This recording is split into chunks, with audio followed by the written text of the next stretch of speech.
Miltyverse launching in 3, 2, 1. But hey, Brandon. Hello. How you doing, dude? Good. I don't know if that was my cue yet to start talking. It wasn't, but it's okay. I'm just kidding. It was. No, man. Kind of found out about you from Marquez. No, dude, this is $5 on TV, man. He told me I should invite you on because whenever he comes on, we have a good time. So he said we'd have a good time. I think so. Marquez is a good dude. I've actually not met him in real life, and so that's what's kind of weird about it. It's like really? whole VR stuff, yeah. So met him only in Meta Horizons, I think, is where I came across him first, and then now like with VR chat. So cool. We both do stand-up comedy. I think he's a regular at the same place I'm a regular at, the Punchline comedy club that's in VR chat. Oh, cool. So total metaverse friendship there. Yeah, and I tried publishing my world today too because I was like wanting to get that out. I'm like, oh, that'd be fun, but for some reason I'm having a little error with that. But I have a Meta Horizon world being built. That's well, it's pretty much built already. It's called the Comedy Spaceship. It's basically just a clone of the Comedy Mothership here in Austin. Well, that's fun. So how hard is it to build a world? I don't know. I sourced it out. I had somebody who's way better at it than me to do I feel it, you. so. No, that's cool. You got a nice little Star Wars collection back there? Yeah, I was trying to have the light thing going, but I don't know if the batteries just died because I've been playing with it too much. But I just got the light kit for my birthday, which was on Tuesday. Oh, cool. And then the other one has a light kit as well. So now I'm trying to pimp my Legos as I get them now too. So now they have little lights. That's cool, dude. I with saw them as those. well. I saw all those kits and stuff recently. I am not patient enough to do that. This one was a lot easier. The Quinjet was a lot harder, and my cable management looks terrible if you look up close. But when the lights are on, it doesn't care. You're like pretty cool. I was surprised because like the light up here like actually flashes different colors, and you can still turn the head. There's lights on the back, and then there's lights on. Yeah, That's dope, dude. I need to get the batteries. I've got these little guys. I don't know what happened to C-3PO's arms. I think my cat must have happened to it, but they like detach, so they're gone. I don't know. The Stormtrooper got him, just like the movie. I even have this dreadful little thing. Nice. What'd you think about that series? Which one? The last one. The what is it called? The Acolyte one? Force Awakens stuff. Oh, the final movies. Trilogy. Yeah, I liked it. I thought it was cool. The first one was a fun little nod to like the first ones and moving on to it. And then yeah, I enjoyed them. I actually went on Star Wars Day, tried making my daughters watch them. So like a whole thing in a row. yeah, we watched I think like Oh 3 my movies God. in one day. So do we have to watch all of them? Yes, there's 6 more. Calm down. So That's amazing. it's like, don't be watching Harry. It's like, just wait till mom gets a hold of you and wants you to watch Harry Potter or something. I don't know. Right? That's great. Dude, when I was a kid, I used to run around. My dad had like a motorcycle helmet that kind of looked like a rebel helmet. And so I would put it on and carry around like this sawed off broomstick. Like I had a lightsaber before they made the toy ones we could get. Yeah, I have the Iron Man mask. Yeah, I'm just a big nerd. There's on the shelf over here, there's like autographed mini helmets of 49ers, some 49ers figures, and the next shelf has San Francisco Giants, college football, says Fresno Bulldogs, and then some more like graded comics, and then like Dolphin stuff at the bottom, which was my dad's. So, and then that was my dad's, the merino helmet. So Very cool. Oh, dude, I thought it was a rebel helmet from here. I know. Yeah, it's Dan Marino, full size little autograph helmet. That was his jam. He loved the Dolphins and San Francisco Giants. So I don't know how that happened, but it did. Yeah. Did you grow up where'd you grow up? In Fresno, California. Yeah. California. Wow. Yeah. Is that so you're not there anymore? I grew up in Georgia. I live in Tennessee now. Okay. Yeah. Used to I'm like 40. How old are you? 43. Just turned 43 on Tuesday. So. Oh, okay. Yeah. Cool. So you probably watched the Goonies a lot. remember it a bit, but wasn't one of my go-to. I was Denied. big in the Ninja Turtles, so I watched a lot of the Ninja Turtle movies, like over and over again, like the Oh live yeah. action one. Um, grew up on probably Beavis and Butthead, which I probably shouldn't have. Oh yeah, yeah. I think, Product of yeah. divorced families, so get to watch whatever now. Uh, it's like these I iPad used to kids, go over to man. my They don't get it. friends. I used to go to my friend's house, and we used to watch Beavis and Butthead and like Mhm. metal MTV. And Yeah. yeah, his parents were divorced, and his dad was never home. Yep. That's how it goes. My dad was there. He was actually laughing with us, so it was. I don't Oh know if sure, that's yeah. bad or good, dad. So. I think their dad would have laughed with us too, but he was always, preoccupied. I don't know what he was up to. You grew up in the street like me, like we used to be all in the street, bikes and Yeah, it's crazy, right? I was talking about this the other day where I said, you can. Uh, there used to be an ad on TV. It's 10 p.m. Do you know where your children are? Now it's like, did they get shipped to an island? Like, please, no, gosh, no. man. Yeah, I remember parenting's that commercial, man, because dude. like I saw it recently coming back up around. People are, and it shocks the living daylights out of me to see that commercial because I'm like, was it really that bad that they put out an ad like don't do drugs? Also, do you know where your kids are? What in the hell? The TV helped you parent back then. It's wild. Which is probably why we trust the iPads to parent our kids. So. Yeah. No, but I was like, I'd ride my bike probably across town with my Sega Genesis in my backpack to go play because online gaming wasn't a thing back then yet, right? So Right. I had to bring my Sega Genesis over and play Madden and maybe bring one other game with me, and I'd have that in my backpack and I'd ride across town. Somehow didn't get hit by a car. Somehow didn't do this. I was like, all right. Went to there's this place called Oh Wow Nickel Arcade in Fresno. So like back in the day, that's where I'd spend my summers, man. I'd just go over there and take $5 and have at it. So then like NBA Jam, I'd play that a lot. Mortal Kombat, just growing up on those type of arcade games and stuff like that. So Was it a it nickel? was it was a nickel, yeah. They had it was a nickel arcade. So like you'd go in there and they had like free games to play as well too. It was pretty cool. So That's cool, man. Like yeah. when I went to the arcade, I was like, you had to have a quarter. No, there's other ones. We There's actually had the Blackbeard token is the other one. machine. Yep. You know the token machine where you Mhm. put the dollar in and you get 4 tokens Oh yeah. back, and yeah. If you put in like $10, you get a couple extra tokens. Right. Try and get the skee ball and get the 5 Laffy Taffy after 2 hours and 500 tickets later. Seriously, like they had like the NES and SNES and stuff up there that you could win. Like I don't know how you could ever get enough tickets to get it. Yeah, I don't know. I don't know anyone who ever. The only one I know that somebody got like one of those big prizes was recently because that was because they worked at the place and it was one of those giant chairs that you can fit like has 6 cup holders on there and it's like a giant folding chair. Yeah, it's just Yeah. ridiculous. Have you ever been to Gatlinburg or Pigeon Forge before?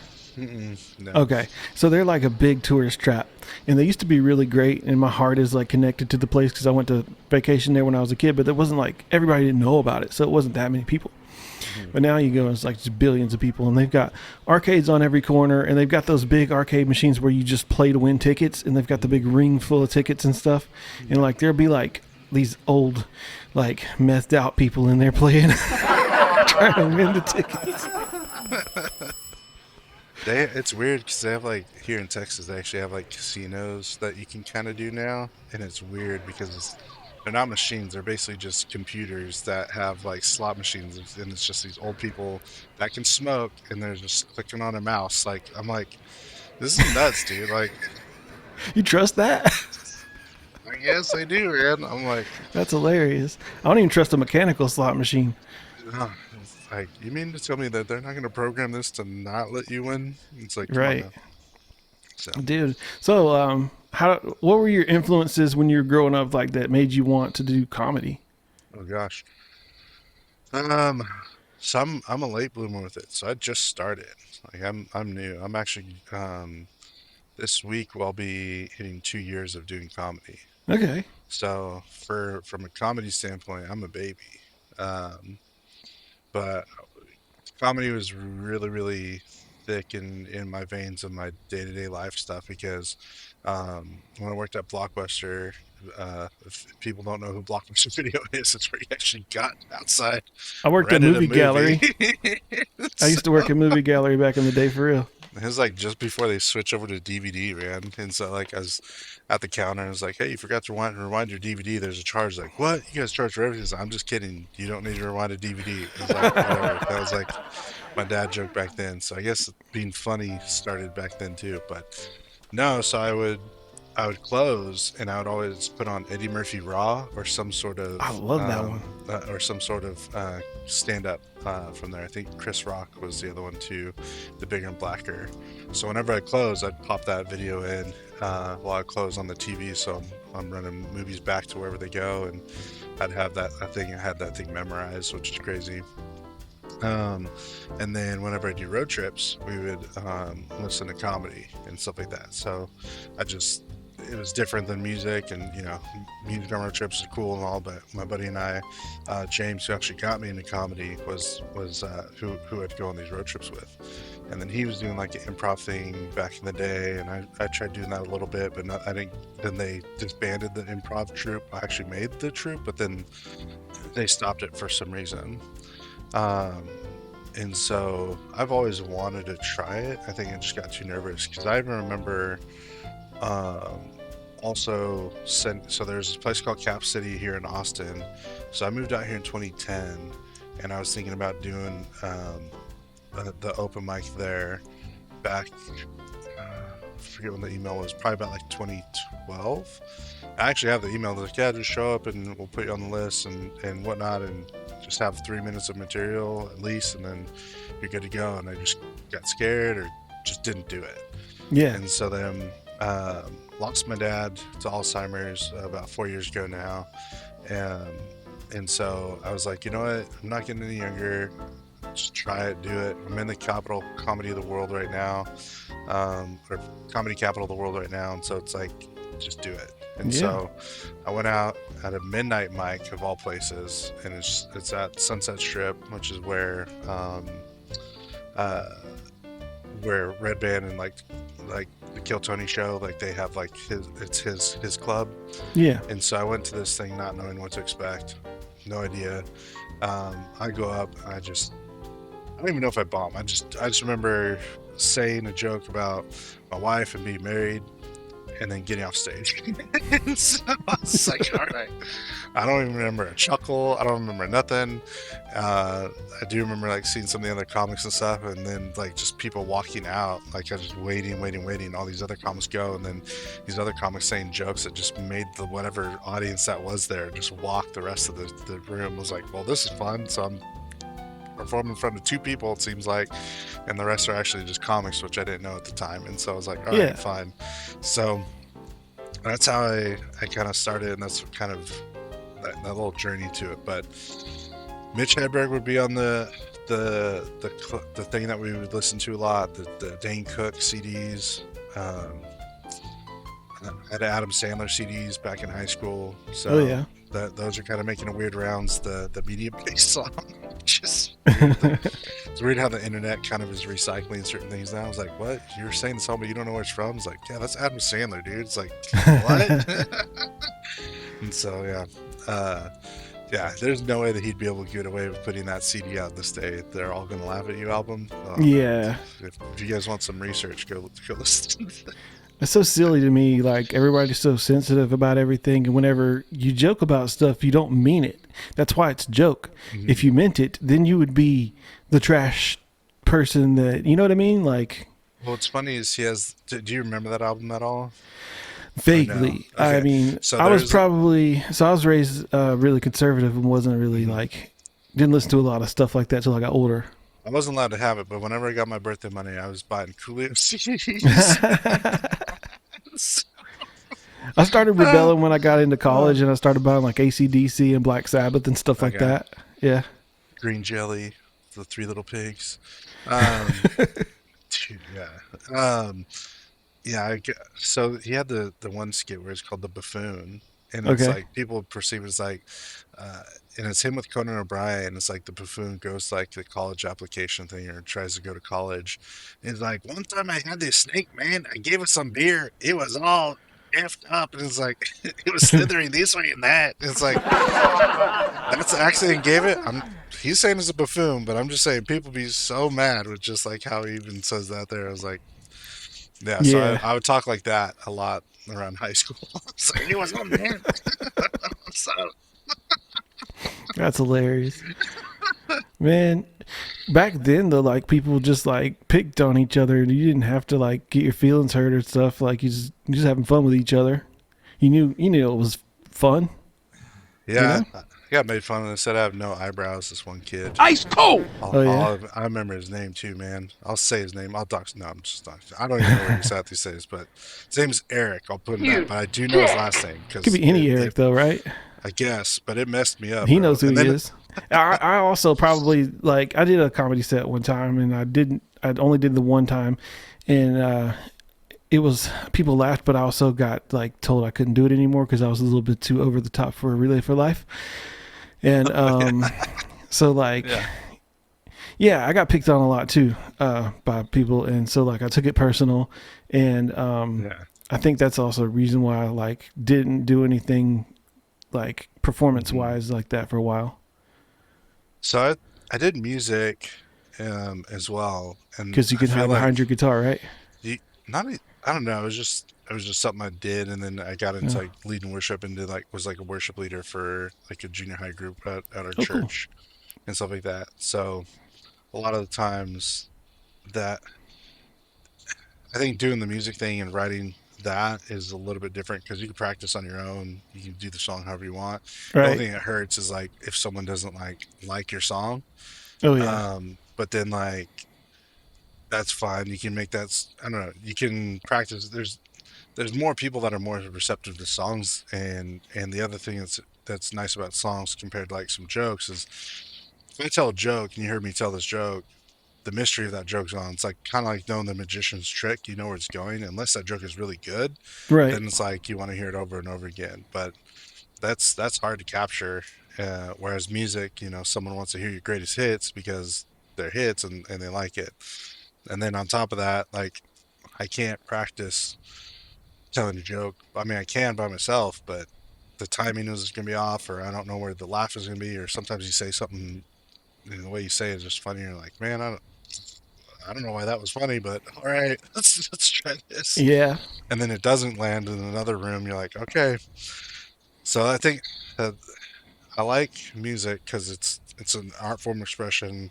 Put yourself out there and you have the feelings, but man, there's a lot of delusion when you go in and say a joke and you're like, all right, this is funny. You're like, all right, well, I'm having fun. I'm like, all right, I'll figure this out, but obviously something was amiss. So, so yeah. I feel you.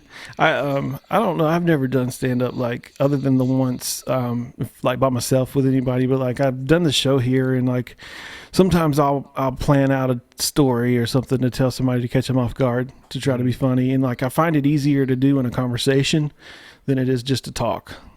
Yeah, like little fun little quips and be like, all right, cool. There's this or yeah, it's always fun. I think that was fun with live streaming for me. It's because it captures little moments and you just kind of press and play and going live, and then all of a sudden trying to make something funny or just having fun. And Yeah. so, um, yeah, it's a different beast. I think it's a lot harder now, especially with content creation, because of how saturated um, the market is with certain things. But people say the same thing with comedy right now. Like I feel like Yeah. there's another boom about to happen, especially in Austin itself. So I'm excited. I'm just having fun staying in my own little track. I can't get out there every night like I'd like to. And so for me to do the VR stuff has been really cool. So like, and have made money doing it that way. So I was like, all right, that's great. Not that that's the goal, but I'm like, all right, I'll do it. Let's No, go. it's not the goal to So be rich off of anything, I don't think, but the goal to be able to provide for yourself and your family, doing something you enjoy. I think that's the goal. no matter what you do, really, if you follow your dreams and don't just like pick that 9 to 5 where you feel like blah, I'm just gonna march along and be another brick in the wall, Yeah, I think it's fun to get. I think that other stuff comes in time. Like you see a lot of people who are trying to do A, B, or C, and it's like, all right, well, you're skipping some steps, or I don't know. I I enjoy. I'm enjoying the my time in it right now. I'm not to the point where it's like, ugh, why am I doing this and stuff like that. It's like it's still really fun, and if it gets to the point where I'm like, you know what, I'm done, or I'm not feeling creative enough, then I'd walk away. But there's new stuff happening each day. There's new stuff I'm writing more and more now. I think like compared to 6 months ago and even 7 months ago, where I'm writing way much more now to do it. So it's been cool. That's great, man. Yeah, I've been in a place where I'm ready to quit a few times. And you just, I've probably quit every other week right now, but it's That okay. random comment of like, man, I love this man. It's like, thank you. It's always a guy named James or Gerald or I don't know. So, Yeah, or yeah. Kenny. Thanks, Well, Kenny. Appreciate so you, man. like I had some technical difficulty here recently, so I recorded an episode like impromptu with this group out of Atlanta, which I'm so grateful that they asked me to do it because they do charity for youth in Atlanta. They do like a free school to teach them how to be in the film industry, and they help them get jobs with like Warner Brothers and big companies like that. Well, I was trying to be cute and have my microphone way out here like this, so like everything sounds like trash on my side. So I had to release it that way because I couldn't just redo it, and like I was like, whatever. So then this week I was working with a guy that you probably know. I'll tell you off air. And it was great. It was a good episode, but like on his end, like we had the a cell phone, and like the way it was placed, I think was like bouncing off of whatever it was behind it. So it was like really boomy and distorted. And I was working with it all late last night and into all half the day today. And I finally finished the episode, and I was going to watch it tonight. And I messaged him. I was like, hey, this is kind of the situation. I can like see if this is good enough and release it, or we can just redo another one. And he's like, I'd rather just redo another one, honestly. It's like, okay, cool. Because now we've got some chemistry, and we can like play with each other a little bit more and have a little bit more of a loose, goosey time. But, that'd be fun. But like, yeah, man, like just you face those challenges and stuff like that. But you just, keep going through it. Me and Mark Hazy had a episode that we were going to tape, Saturday night maybe? And it was Friday. I can't remember. One day last week. But like we had some technical issues, but part of it was still good to use. So like I just released the 20 minutes that we had on Saturday. That's when I released it. Yeah, Saturday. So like, yeah, it turned out to be pretty good. It hasn't gotten as many views as I expected it to, being that it's really short and it's actually really funny. So maybe people will catch on and be like, oh, this is good.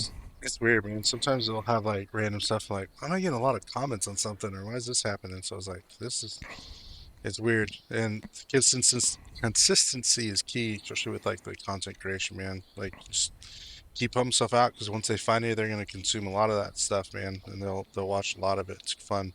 Yeah. Do you do a lot of the charity stuff? So like sometimes? I want to do more. I haven't like really like, I haven't got the big an audience to even matter yet for that. So like once I do have enough people that I can be like, hey, they're watching consistently, and I like got some people's attention that I do want to do. Like there's a place called Samaritan. I think it's called Samaritan's Purse or something like that. It's not Samaritan's Purse. That's another organization. They actually helped with Hurricane Helene last year. Good Samaritan, that's what it's called. It's in Johnson City, Tennessee. And they do like feeding homeless people and stuff like that. I want to get involved with helping out organizations like that and donating to them. Nice. Do you do live streams, or is this all like recorded stuff and you put it out? It's all pre-recorded. Okay. Just mainly for quality control at this time. I just, Makes I don't sense. I've got some different ideas that I want to do, but like the main show is all I can focus on right now, because I also work like an hour away from my house, so 2 hours a day driving, and Makes do it what you fun. can. No, yeah, that's why even when I was doing streaming, man, you never know. Like the nice thing too sometimes is you kind of get a cross pollination with like whatever org you're doing it with, and so like we do my charity streams, and I want to have a big audience with it, but whenever we do the charity streams, we had like a little stream team with Miss Vixen was the one. She still does a lot of big charity streams before. One year, man, we crushed it. I think we did almost like $1 million for St. Jude Wow. between all the different streamers. I mean, she had the bulk of it for sure, Yeah. but like I remember one year I did it. I think I did almost like 5 grand like my first year. It was nuts. It was a stupid amount for like such a small streamer to have that number hit. And then I was like within the top 20 like the first year I did it. Um, it's you never let your numbers do it, because once you do it, then you do it now, it'll pay off in the long run. Plus, you get a different cross pollination with like the different orgs and stuff that help out. Because like I do a charity show with the Longest Day Hmm. on which is for Alzheimer's and stuff like that, and so that's which is on June 20th every year. And so this year we went from doing well, when I first did it, the first year we did like a walk. So I walked every day for a mile a day for each year that my dad lived. Um, and then we quickly transitioned to a comedy show because I'm out of shape and I don't like exercise right now. Yeah. So I was like, "Gosh, dang it." And then, so now we've done the charity show 2 years now, and we've nearly tripled our money that we raised just within the first year. Oh, that's So great. sometimes it's not about the money raised, but it's also the awareness and then that it's out there. You know what I mean? So now you have Yeah. something that's out there for people to come and watch. So that's that's why I got involved with it, and a lot of times with that they were able to kind of help promote it with like stories on the news. I was able to get on the news, local news here, and promote the show, and it's it's. I mean, I had comics this year that have been on like America's Got Talent, for crying out loud. I have a touring comedians that tour the U.S. that crushed like theaters, for crying out loud, that were on this show. Doing a minimal amounts of time, and sometimes some of them even donating their time to it as well. So we were able to kind of donate more to the cause, which is great. So it was just a super fun event, and you never know, man. Just that's why I've I've done it that way, and I plan on doing expanding out to do another show with hopefully with like a St. Jude or like a Christmas time in mind, or even just with Alzheimer's again just before the holidays. So we'll see. No, I love that, man. That's amazing. Yeah, Thanks for sharing that with me too, because it's kind of inspirational to me. I'll get like selfies and stuff with the comics, and then I'll print them out and get the pictures signed and get like autographs of them all. So Is that I'm known Cam as, Patterson? yeah. I can't stand how much he makes me laugh. I swear to God, that is the funniest guy I've ever seen. I told him he said he spelled great wrong, and then he robbed me after that. So no, I'm just kidding. Yeah, Enrique Chacon, Oh wow, Rachel Wolfson. So it's wow, cool, man. So that's so a amazing, man. surreal moment for me in comedy was having her kind of pull me up. I did a show with her, and she introduced me on stage. It Well, was that's nuts. amazing, dude. So I was like, this is cool. That's cool. So like, Very cool. I feel like I'm So a fan in the scene still. That's why I'm trying to transition. Like, no, you're a comic, dude. Like, yeah, you're one of the boys. for sure, man. I mean, like, you respect people that have gone and done stuff that you haven't done yet, because, like, obviously, that's like the person that can bench press more than you, and you want to get to that level or something like Mhm. that. It's no different with any other craft or whatever. Like, you still have that respect, but at the same time, like, you sleep the way that they sleep. You eat. If they don't eat, they're gonna get sick. If they don't clean their stuff, they're gonna stink. Like, they're just people, and Yeah, like, you're one of them too. for sure. Yeah, it's been surreal. I love the scene here in Austin. It's great. I also love the people I've kind of become friends with in VR as well too, which has been kind of cool. So it's crazy that there's a few of them that I've still haven't met in real life, and I've actually done more VR shows with them than in real life, which is nuts considering how busy some of them have done. Yeah. So yeah, but it's been cool. Yeah. So Marchese from VR. Did you happen to see any of our clips about the Bigfoot Museum? I haven't yet. I apologize. No, I you're didn't do my good, dude. research yet. If you have a chance, check out. The episode's 20 minutes long. If you got 20 minutes, just watch it. But we talk about him going to the Bigfoot Museum, and he's like talking about the Bigfoot turd that he saw, and like that's totally the star of that episode. Is the Bigfoot turd? It really was. I laughed so hard watching it back. Surprisingly, he's got a lot of the dad joke angles down, man. He's good at he it. constantly writes a lot of. I'll give him credit. He writes a lot, so I haven't seen him really perform like the same set twice, which is cool. Oh, that's good. So I give him props for that. Which I think with the VR, it kind of pushes you to do that more. Because a lot of times I've seen comics here, even just in Austin, they have almost the same set that they've been doing for almost 2 years. Yeah. It's like, I get it. Like, if it works, it works, and it gets you shows, then cool. But yeah, I was talking to Ernest Evans about that. Like, but like live, he said that like I said, when do you repeat a joke or don't repeat a joke? Like based on if it's a hit, you might want to say it again. But like, what if these people heard it before? He said usually like if you're doing it every night at the club, then like those people aren't going to be the same people every time. But I imagine like in the VR setting, you're seeing a lot of the same people every time. mm-hmm. Yeah, Ernest is the man, dude. I was just talking with him. Ernest Evans Senior, right? Yeah, this guy. Yeah. I was just talking with him this week. I had a birthday stuff for us. I went to a show on Saturday that he does. He puts on a really good show. He's hilarious. Called Vulcan, man. He's his joke about Ernest is like born an unk, man. It's like I'm a young Ernest. It's freaking hilarious.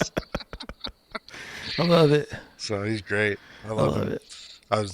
I hope to get good enough where he's like, hey, you want to do one of my shows? I'm like, yes. That's like one of my goals I have right now, is to get on one of his shows. Yeah, I'm sure he'll ask you sometime. We'll see. I'm not worried. If not, he's coming on my. Oh, sorry. Had Kill Tony playing in the background. It's is that on? in my ear. It's time for it, isn't it? Yeah, but the kind of excited for tonight because I know something that happens in the show. Were you there? I wasn't there, but I got the inside scoop from my friend who is benefiting from this. Cool. Okay. Well, I guess this isn't going to be aired then, so. No, yeah. This will be way later. So I know who gets a golden ticket tonight. Okay. So it's Timmy No Breaks. So I freaking love Timmy No Breaks. I want him to come on my show. I asked him and he like ignored me.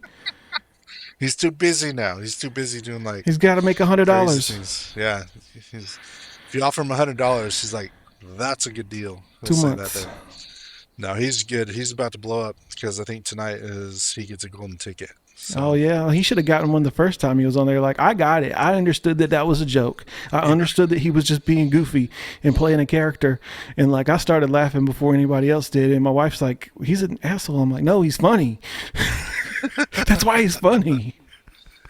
It's the Reddit on that for the Kill Tony Reddit has been absolutely insane. I literally texted him before this because there's one I saw that was posted 2 hours. Petition for Sir Winston Pickles and Timmy No Breaks as regulars or golden ticket winners. Heck yeah. I also asked Sir Winston Pickles to come on the show. I don't know if he'll ever say yeah, but I think he's from San Antonio. I think he lives here now. He's not British for real? I think he is British, but I think he lives here now. Yeah, so okay. I think because I remember seeing a lot of his stuff he does in San Antonio. I'm just assuming. I don't know, but that's what I'm saying. Like, there's a hotbed of crazy comics here, man. I would love to have a clown on my show. That's funny. I would love. There's this beaver. No, he's not a beaver. What is he? He's a raccoon. There's this raccoon from Canada, and he's I guess his ventriloquist. But the raccoon is like got his own Instagram. Uh-huh. I want the raccoon to come on my show and like talk about life and relationships and what's going on in the raccoon's life, like without the handler. I want that so bad. Kyle Render, he does the File the Render. He has that one, and he was like one of the first ones to kind of pioneer the VR comedy scene, to what it is right now, which is kind of crazy. He either has this little meta person or he's a raccoon. Okay. So if I can't get you a raccoon, that's the next closest raccoon I can think of for you. That's amazing. Oh, Brandon, I don't really have that much more to ask you. Is there anything you want to tell the group that are listening to this? This is going to be aired probably in a month or two. So, like, if you got anything coming up in the fall? I have absolutely nothing. So book me if you want me to come to your. No, I'm kidding. I do. All my stuff's kind of like this weekend, and some of it's online. So I'm actually excited. Hopefully, I'll have more information about it. But follow my Instagram at Brandon Phariss Comedy, and then we have uh, the soapstone. I'm actually doing the soapstone thing again. So I got in the finals. I actually showed up on a Monday night to do that, and I was just trying to get some stage time, get some reps in before the funniest person in Austin contest was here, which is on Sunday. So my spot for that is on Sunday. So it's kind of crazy is doing that on Saturday and then doing the Austin thing on Sunday. So those are my two kind of big things I'm kind of focused on right now. I just had a show this last Friday that went really well and had a blast with that. There's a place called the Green Room that's put me up a few times, which is great. And I'm just plugging away, man. I'm gonna be in Chicago actually in August from the 14th through the 18th, just for a vacation-ish type thing. But I'm planning on hitting some mics and hitting the stage out there at least once or twice while I'm Heck there. yeah. So just to kind of say I got it under my belt. But yeah, I'm just doing it, man. Just trying to write some jokes, make The some fun. soapstone, that's VR, right? Yeah, they gave me like a little voucher, and so I was like, all right, we'll get a little purple shirt to go with my little purple ensemble I usually do. So, Sweet. So for those who are uninitiated and maybe they didn't listen to the episode with Marchese, how can they go watch you on Soapstone without VR? they can actually do it with their phone, so which is kind of cool. So with Meta Horizons, you can just download the Meta app, and then you can join in there. That you also want to do that too, because then once we have that up and running, the comedy spaceship, favorite that world because we're gonna have Timmy No Breaks show up at some point doing a set there. So you're gonna be able to see Timmy No Breaks in VR if you don't have the chance to go see him in your city yet, because he's about to blow up tonight. And I'm proud of that kid. I'm excited to have him. I was excited to have him on my charity shows, and just a good guy, man. I'm super pumped. Um, let's see. I don't know. I feel like I'm missing something, but I'm not. But I don't know if you have anything else for me. But I know Well, it's a short one. yeah. It definitely want to have you come back on the show again at some point. Yeah, I'm down. Yeah. All right. Well, thank you for being here, brother. I appreciate it. You have a good night. You too.